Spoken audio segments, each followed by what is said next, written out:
The suitcase hit the driveway and broke open in the rain.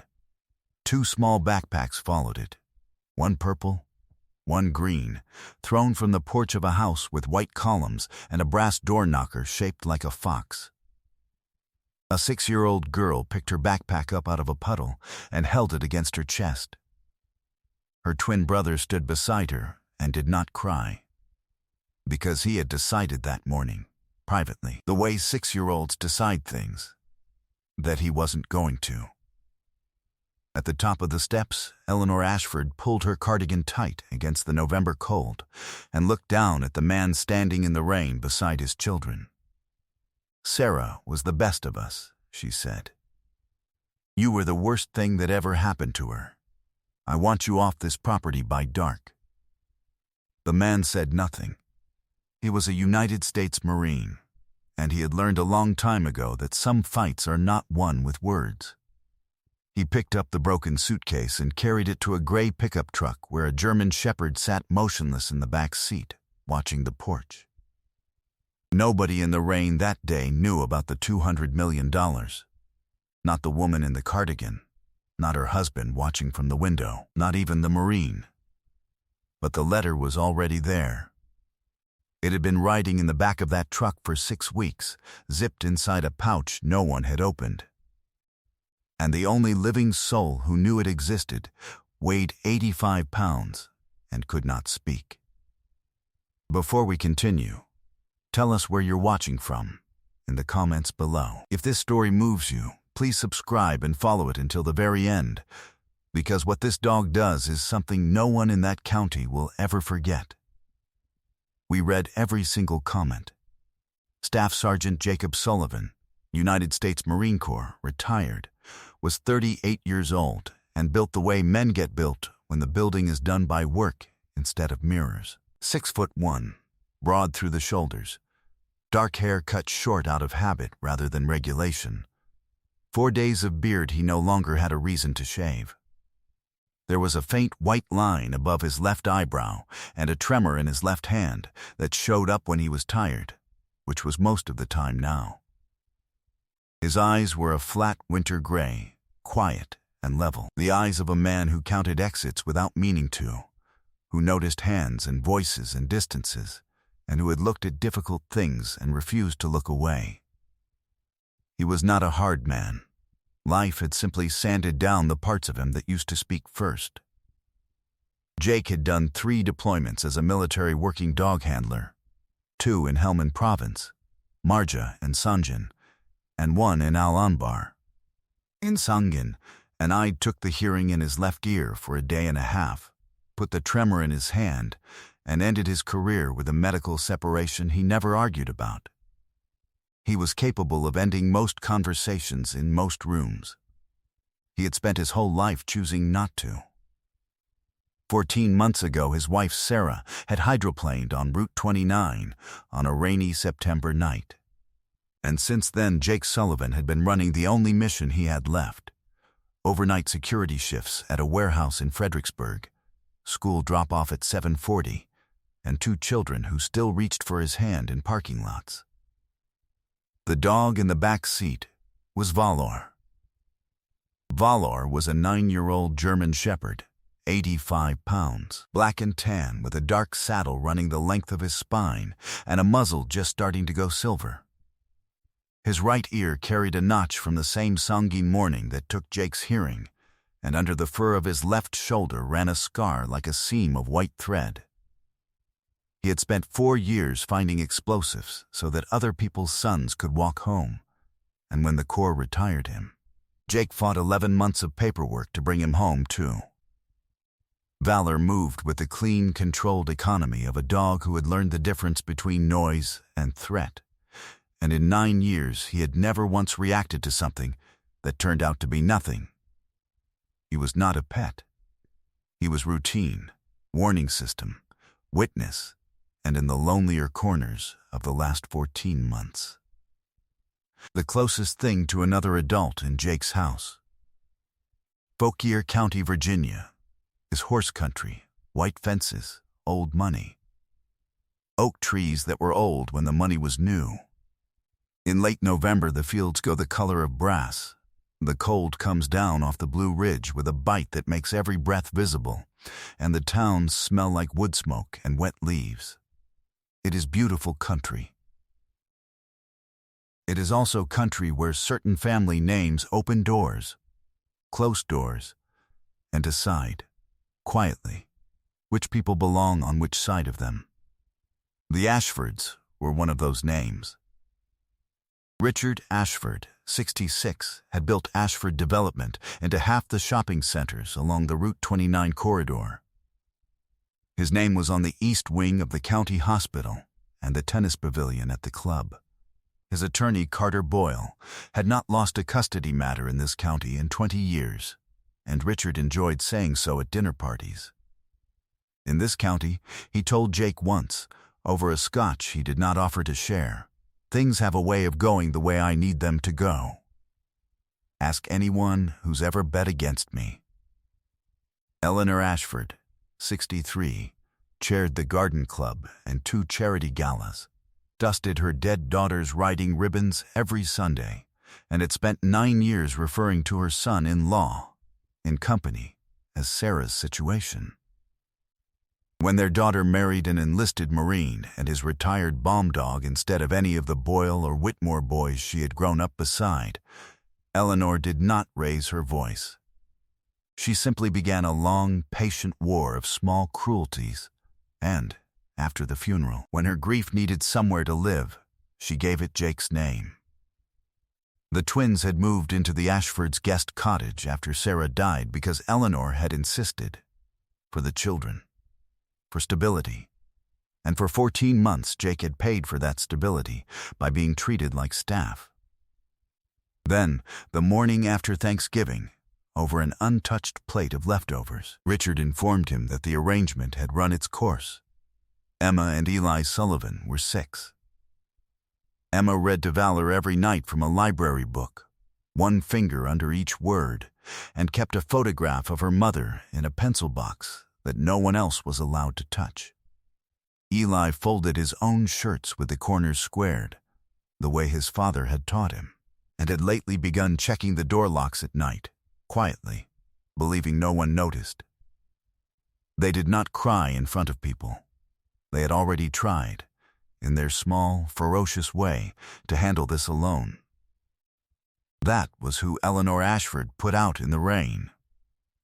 They were nearly loaded when Eleanor came down the porch steps one last time. Emma was holding a quilt, faded blue stars, hand-stitched. The quilt Sarah had slept under as a girl, and her daughter had slept under every night since the funeral. Eleanor reached for it. "That belongs to the cottage," she said. Valor came out of the truck without a sound. He did not bark. He did not growl. He crossed the gravel in 4 unhurried strides and lay down flat across the children's feet, facing Eleanor, ears forward, utterly still, a barrier with a heartbeat. Eleanor stopped. Something old and honest passed across her face before the contempt replaced it. "That animal," she said, "is exactly why." Jake lifted the quilt gently out of Emma's arms, folded it over the porch rail, corners squared, and put his daughter in the truck. When he spoke, his voice was level enough to pour concrete on. "I'll ask you once. Let them finish the school semester in the cottage. Not for me. For them." "This isn't a negotiation, son," Richard said from the doorway. "It's a notification." Jake nodded once, the way he had been trained to receive orders he despised. Then, he got in the truck and drove down Longmeadow Lane with his children, his dog, and everything they owned. Behind a kitchen window of the big house, a 71-year-old housekeeper named Miss Dottie gripped the edge of the sink until her knuckles went white. 30 years she had worked in that house. She had raised Sarah more hours than Eleanor ever had. She watched the gray truck reach the end of the lane, and her hands, which had never once failed at anything, were shaking. The roadside inn on Route 17 outside Bealton cost $64 a night and smelled like carpet cleaner and other people's cigarettes.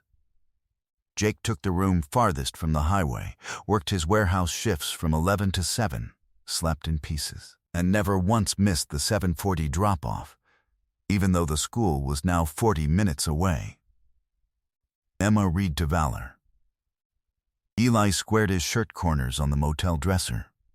At night, the dog lay across the doorway of the room, facing the parking lot, and did not sleep until the children did. It was in those first gray weeks that Jake found himself thinking, at odd hours, about the old man from the park. For most of the past year, Saturday mornings had belonged to Miller's Green in Warrenton, the twins on the playground, Jake and Valor on the end bench, and an old man in a gray wool coat who was always already there, with a thermos of black coffee and a ham sandwich he never finished. He said his name was Art. He never said much else about himself. They talked about engines, weather, the stubbornness of children, the stubbornness of dogs. Every Saturday, without ceremony, Art tore his sandwich in half and gave the bigger half to Valor. And Valor, who in 9 years had trusted no one east of Jake's shadow, had walked up to that stranger on the very first morning and sat down against his leg, uninvited, like a soldier reporting to a post. Jake should have wondered about that. Later, he would understand why he hadn't. Much later. There had been one other thing. At Sarah's funeral, 14 months ago, Valor had pulled hard against his lead, the only time in his life he had ever done it, toward a man in a gray coat standing alone at the tree line, too far away to have a face. By the time Jake looked up from the grave, the man was gone. Art died on the 9th of October. Jake only knew because the bench stayed empty 3 Saturdays in a row, and when he finally asked the man at the coffee cart, the man said, "The old fella in the gray coat?" "Passed," I heard. "Heart, or cancer, or both." The twins picked dandelions from the edge of the ball field and laid them on the bench. Jake stood there longer than he meant to, feeling a loss he had no name and no claim for, and then took his children home to a cottage he would be thrown out of 6 weeks later. The papers came on a Tuesday in December, in the school pickup line, in front of everyone. A process server tapped on the truck window while the crossing guard watched and a teacher pretended not to. Petition for emergency custody and guardianship of Emma and Eli Sullivan. Petitioners, Richard and Eleanor Ashford. Counsel, Carter Boyle. The filing said the children were residing in a motel.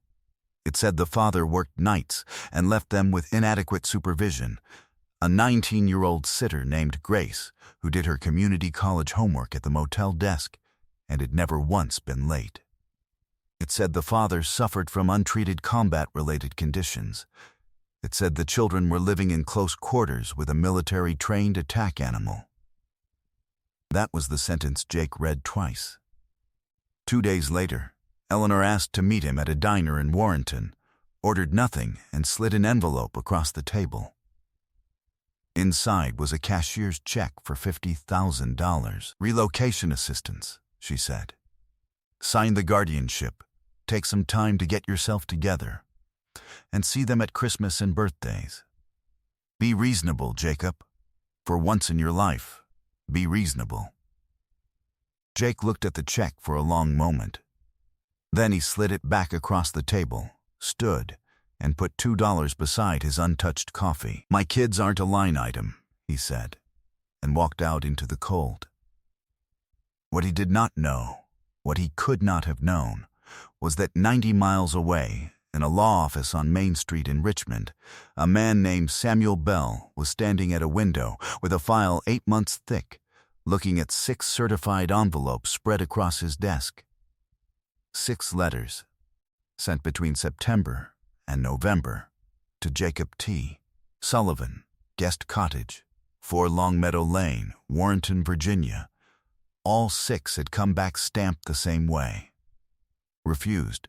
Returned to sender. Each refusal signed in the same elegant, furious hand, E. Ashford. Bell had begun to wonder whether Jacob Sullivan simply did not want to be found. He was wrong. Jacob Sullivan had never once been told that anyone was looking, because at the big house on Longmeadow Lane, months earlier, Eleanor Ashford had stood at the mail table holding the first certified envelope with her son-in-law's name on it, and had handed it back to Miss Dotty with 4 words that would cost her more than she could yet imagine. If it has that name on it, it does not enter this house. She never opened one. She never knew what she was refusing. She held it in her hands 6 separate times and threw it away, because his name was on it. The hearing was set for 9 a.m. on December 23rd, Fauquier County Courthouse. The legal aid office in Culpeper was sympathetic, overloaded, and could not take a new family matter until mid-January.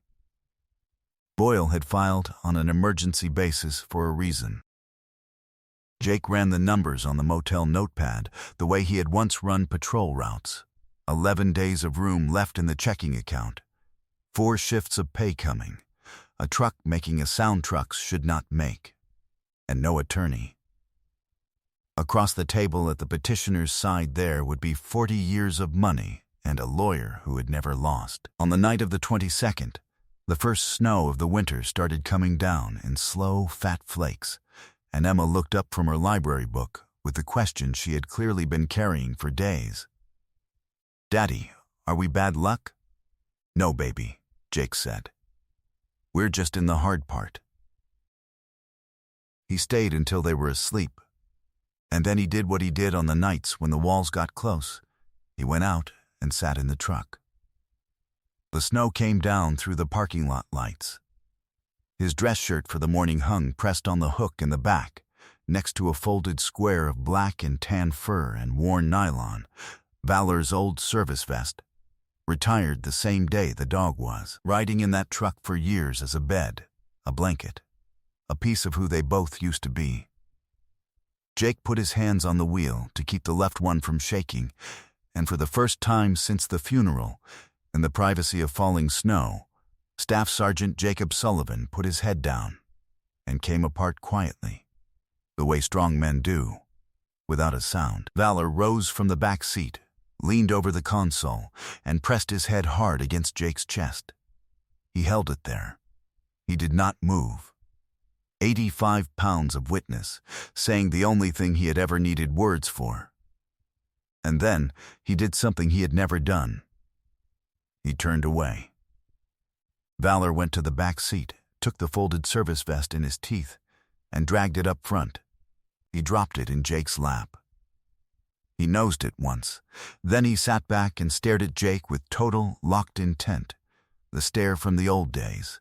The one that meant here. The one Jake had bet his life on in Sangin more times than he could count. "Buddy, it's late," Jake said. Valor pawed the vest. Nosed it again. Same spot. The inner document pouch along the lining, the one for range cards and vet records, and Jake saw in the dome light that the snap was closed.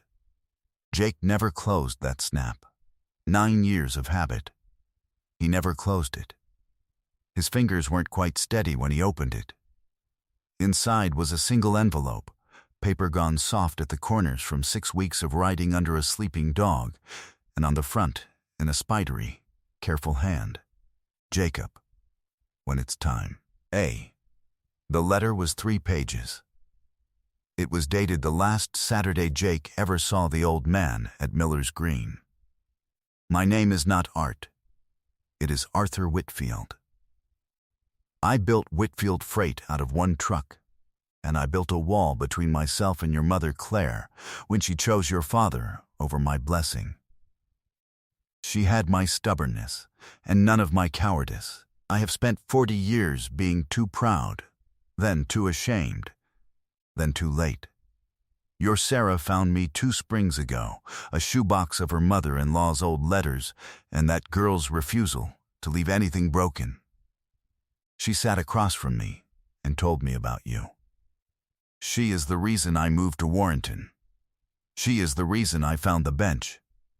I practiced telling you the truth every Saturday. I commanded 1,100 trucks and could not command my own tongue. So I decided you should know me before you knew the money. Because money makes people into liars, and the bench never lied. Valor knew me the first day. Dogs are not fooled by names. I am out of Saturdays, son. The man on this card has been instructed to find you. Call him. Everything is yours. It always was. Clipped to the last page was a business card. Samuel Bell, Whitfield and Osai, Richmond. On the back, in the same spidery hand, he answers at night. Jake called at 11:52 p.m. The line picked up on the second ring, and a tired voice said, "Bell, sir, my name is Jacob Sullivan. I think I have a letter that says there was a long exhale on the other end of the line, the sound of a weight being set down after 8 months." "Staff Sergeant Sullivan," Bell said. "I have been looking for you since April. Don't move. Talk to me." Jake talked. Then he said, "Sir, I have to be in a courtroom at 9. They're trying to take my kids." Then at 9, Samuel Bell said, "So do I." The Fauquier County Courthouse smelled like radiator heat and old paper. Carter Boyle opened smoothly. A man laying out silverware. The motel by the highway. The overnight shifts. The teenage sitter. The phrase "no fixed residence" placed gently before the judge like an heirloom. The military trained animal in a single room with 2 6-year-olds. Richard sat composed. Eleanor sat with her spine perfectly straight, turning her daughter's childhood locket over and over between 2 fingers. Jake sat alone at the respondent's table in his pressed shirt, hands flat, tremor and all, and let it come. At 9:14, the courtroom doors opened. 2 men in charcoal suits came up the aisle, and the older one addressed the bench. "Your Honor, Samuel Bell, appearing for the respondent, with the court's indulgence, retained at midnight." He did not hurry. Before this proceeds, the court should understand who the petitioners have been describing. My client is the sole heir of the estate of Arthur Whitfield, of Whitfield Freight. The estate's current valuation is $206 million. The sound a small courtroom makes at a moment like that is not a gasp. It is a drop in pressure. Counsel referred to no fixed residence. Bell went on, evenly. Let me address how that came to be. He laid 6 photographs on the ledger in front of the judge, one at a time, like a man dealing a hand he had waited months to play.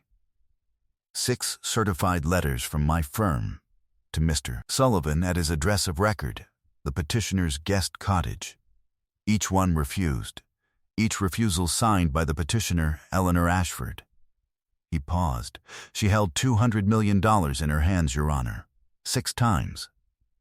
And she threw it away, because his name was on it. "That's a stunt," Richard said, half rising. "This is some kind of Mr.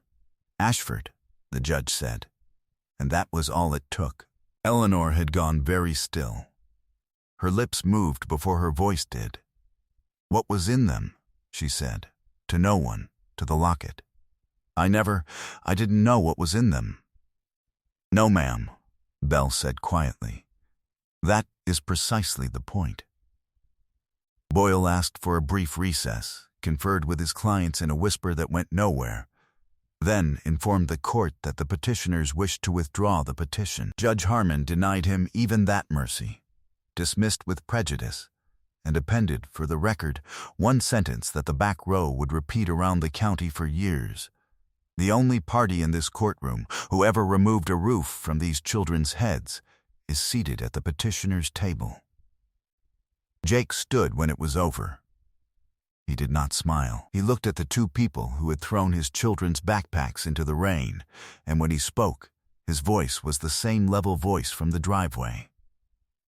"You get to be their grandparents," he said. "You don't get to be their owners."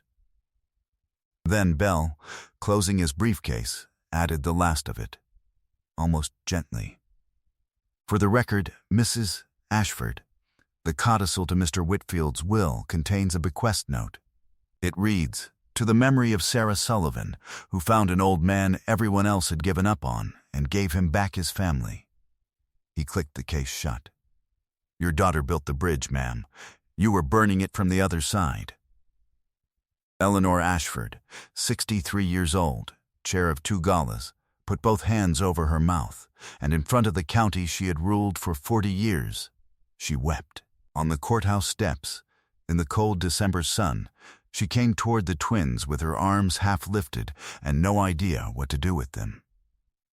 Valor moved first, 3 quiet strides, and he was standing between her and the children, not hostile, not soft, simply there, reading her the way he read everything.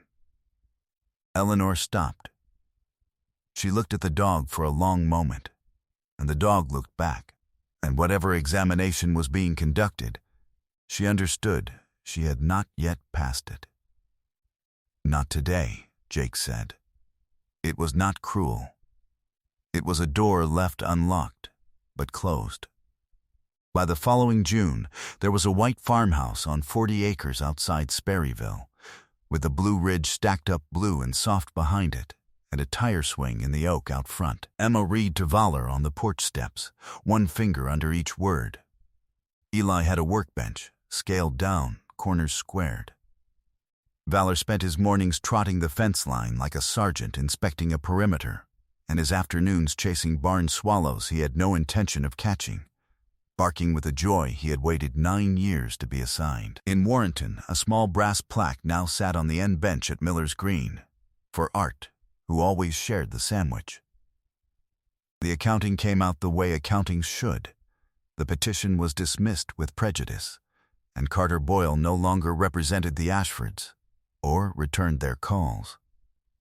Among the estate's assets, Jake found a commercial note, $9.4 million, due in March, made out to Ashford Development. He had his lawyers extended. Once, Miss Dottie retired that spring with a pension that had been handled quietly, the way she had always handled things. Richard came to the farm exactly as often as he was invited, which was more than he deserved and less than he hoped. And Eleanor wrote letters for months before she was asked to Sunday dinner, and one evening on that porch she held out a biscuit with an unsteady hand, and Valor studied her for a long moment, then took it gently. Dogs forgive the way people should, slowly, completely, and only when it is real. Sometimes an inheritance isn't discovered in a lawyer's office or a locked safe. Sometimes it rides for 6 weeks in an old service vest, under a sleeping dog, waiting for the exact midnight when a good man runs out of everything else. Arthur Whitfield left $200 million, but the richest cargo in that truck was never the letter, it was the loyalty lying on top of it. God does not always send rescue the way we expect. Sometimes he sends it early and patient and covered in fur, and it waits beside us until it's time. The world doesn't turn on the people who shout the loudest. It turns on the ones who stay, and on the quiet ones who notice. If this story touched your heart, share it with someone who needs a reminder that loyalty still exists. Leave a comment and tell us where you're watching from. And tell us, has a dog ever understood your family better than people did? Your story might be the light someone else needs today. If you believe in stories of courage, faith, and second chances, subscribe so you never miss the next journey. May God bless you, protect your family, and send you, when you need it most, a friend who never learned how to leave.